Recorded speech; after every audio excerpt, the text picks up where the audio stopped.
Hello student, આજના લેક્ચરમાં આપણે ટોર્કના જે એક્ઝામ્પલ છે એ જોવાના છે. તેમાંથી મેં જે બે વ્યવસ્થિત એક્ઝામ્પલ છે એ સિલેક્ટ કરેલા છે.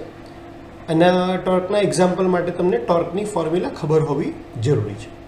ટોર્કની ફોર્મ્યુલા જે છે આપણે ડેરિવેશનમાં જોયું હતું એ પ્રમાણે torque armature torque equal to 1/2π into 5ZP divided by A into IA.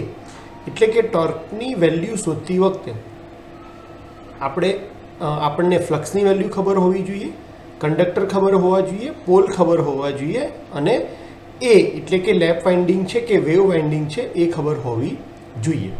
અને આ ટોર્કની ફોર્મ્યુલા આપણે ડિરાઈવ શેના ઉપરથી કરી હતી?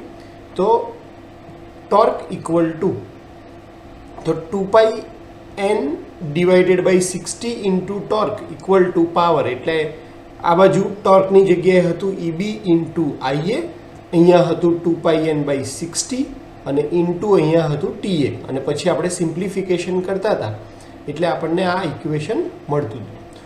અહીંયા એક્ઝામ્પલમાં આપણને આપ્યું છે કે એક 2 પોલવાળી વેવ વાઉન્ડ, એટલે પોલની સંખ્યા જ્યારે પણ એક્ઝામ્પલ મળે ત્યારે રકમ વાંચતા સાથે આપણે ડેટા લખવાનું કામ કરીશું. તો 2 પોલવાળી એટલે P equal to 2, wave wound એટલે A ઇક્વલ ટુ શું આવી જશે?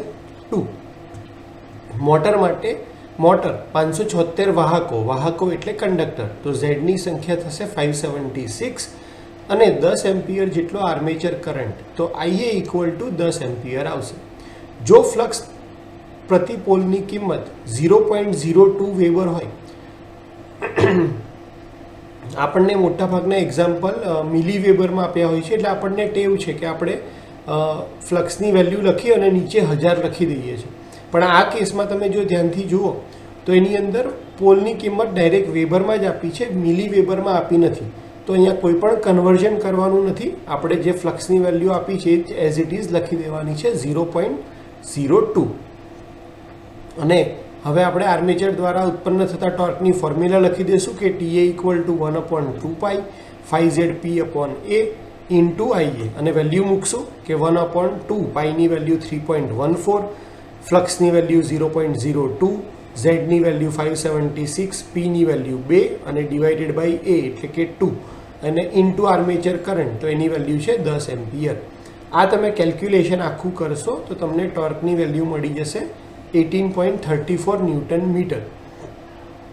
એટલે કે આ જે મોટર છે એ 18.34 ન્યૂટન મીટરનો ટોર્ક પ્રોડ્યુસ કરશે. તો આ એક સારો અને બેઝિક એક્ઝામ્પલ છે ટોર્કની વેલ્યુ શોધવા માટેનો, કે જેની અંદર જો તમને આ ટાઈપનો ડેટા આપ્યો હોય, આમાં એક વસ્તુ એમને સારી કરી છે કે વેબરની વેલ્યુ જે છે મોટાભાગની આપણે એક્ઝામ્પલની પ્રેક્ટિસ કરતી વખતે આપણને એવું જ યાદ રહે છે કે ફ્લક્સની વેલ્યુ જે છે એ મિલી વેબરમાં જ આપી હોય અને એટલા માટે જે વેલ્યુ આપી હોય એને આપણે ડિવાઈડ બાય 1000 કરી દઈએ. તો અહીંયા એક અલગ વેલ્યુ લખી છે કે ડાયરેક્ટ તમને વેલ્યુ વેબરમાં આપી છે. તો વેબરમાં જ્યારે વેલ્યુ આપી હોય તો કોઈ પણ ટાઈપના કન્વર્ઝન કર્યા વગર આપણે direct as it is value લખવાની છે. હવે આપણે બીજો એક્ઝામ્પલ એક જોઈ લઈએ. આ એક્ઝામ્પલ લાસ્ટ સમર 2024ની અંદર પૂછાયેલો એક્ઝામ્પલ છે અને પર્સનલી મને પોતાને એક્ઝામ્પલ આ બહુ ગમ્યું છે, કારણ કે જે ડેટા આપ્યો છે એક 440 વોલ્ટવાળી, તો આપણે પહેલાં ડેટા સાથે સાથે લખતા જઈએ કે V ઇક્વલ ટુ 440, મોટરનો આર્મેચર અવરોધ RA આપ્યા છે 0.25, આર્મેચર કરંટની વેલ્યુ આપી છે 60 એમ્પિયર અને RPM આપ્યા છે 750 RPM. તો મોટરમાં ઉત્પન્ન થતા ટોર્કની કિંમત શોધો. હવે જો તમે ધ્યાનથી જુઓ તો ટોર્કની ફોર્મ્યુલા તો શું છે આપણી પાસે કે 1/2π 5ZP upon A into IA. તો આ એક્ઝામ્પલમાં નથી ફાઈની વેલ્યુ આપી, નથી ઝેડની વેલ્યુ આપી, નથી પોલની વેલ્યુ આપી, છતાં પણ આપણને ટોર્કની કિંમત શોધવાનું કીધું છે. તો GTU દ્વારા પૂછવામાં આવેલો આ એક સારો એક્ઝામ્પલ છે કે જેની અંદર સ્ટુડન્ટનું નોલેજ ચેક થાય. મેં લાસ્ટ એક્ઝામ્પલમાં પણ વાત કરી કે ટોર્કનું ઇક્વેશન ડિરાઈવ શેમાંથી થયું, તો એના માટેની બેઝિક ફોર્મ્યુલા હતી કે power equal to omega into torque. અને પાવર આર્મેચરનો પાવર શું છે તો કે EB ઇન્ટુ IA અને ઓમેગા એટલે કે 2πn/60 ઇન્ટુ TA. આની અંદર તમને આર્મેચર કરંટ આપ્યો છે, સ્પીડ આપી છે, 60 આપ્યું છે. જો તમને EB ખબર હોય તો તમે આ ટોર્ક જે છે એ શોધી શકશો. કેમ? આપણે આ ટોર્કની ઇક્વેશનને કન્વર્ટ કરી દઈશું. કઈ રીતે? ટોર્ક એઝ ઇટ ઇઝ રાખશું અને 2πn/60 આપ સામેની બાજુ લઈ જશું. એટલે સામેની બાજુ જતાં આ નીચેની ટર્મ ઉપર અને ઉપરની ટર્મ નીચે આવશે. એટલે ટોર્કની ઇક્વેશન થઈ જશે 60/2πn × EB × IA. આ ઇક્વેશનમાં ફક્ત EBની વેલ્યુ ખૂટે છે. આપણને ખબર છે કે ભાઈ કોઈ પણ મોટર માટે EB ઇક્વલ ટુ થશે V - IAR. આપણને વોલ્ટેજની વેલ્યુ ખબર છે V ઇક્વલ ટુ 440. આપણને આર્મેચર કરંટ ખબર છે 60. આપણને આર્મેચર રેઝિસ્ટન્સ ખબર છે 0.25.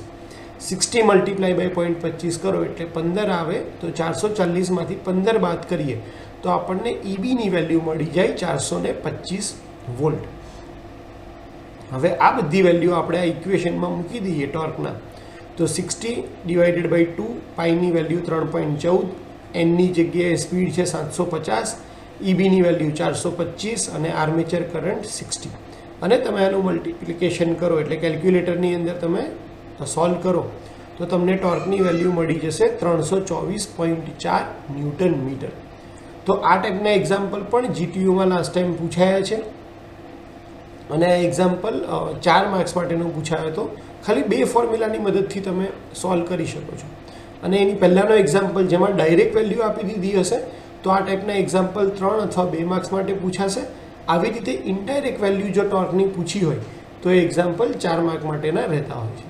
તો હોપ કે તમને એક્ઝામ્પલમાં ખ્યાલ આવી ગયો હશે. એક્ઝામ્પલની પ્રેક્ટિસ કરતા રહો, તમારું નોલેજ વધારતા રહો, જેથી કરીને તમે કાલે ઉઠી સારા એન્જિનિયર બની શકો અને સોસાયટીની સેવા કરી શકો. Thank you so much.